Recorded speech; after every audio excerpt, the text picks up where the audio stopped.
নমস্কার দর্শক বন্ধুরা, লাইফ ইন ভিলেজ চ্যানেলে আপনাদের সুস্বাগতম। তা আমি আজকে চলে এসেছি অজয় নদীতে।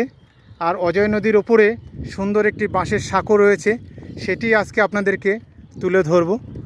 এটা হচ্ছে এপার থেকে ওপারে যাওয়ার মাধ্যম। আর এখান থেকে শুধু মানুষই নয়, বাইকও পারাপার করে। আপনারা দেখতে পাচ্ছেন সুন্দর।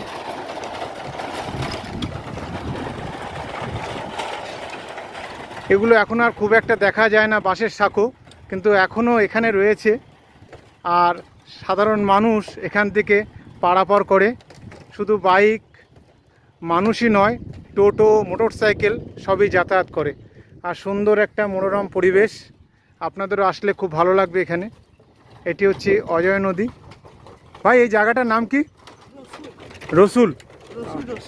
রসুই, আচ্ছা। আর এটা অজয় নদী। আচ্ছা, এখান থেকে এই জায়গাটি হচ্ছে রসুই। আর এটি অজয় নদীর উপরে বাঁশের সাঁকো, সাধারণ মানুষ এখান থেকে যাতায়াত করে। তা আপনাদেরকে তুলে ধরলাম আজকে অজয় নদীর বাঁশের সাঁকো। আপনাদের কেমন লাগলো অবশ্যই কমেন্টস করে জানাবেন। ধন্যবাদ।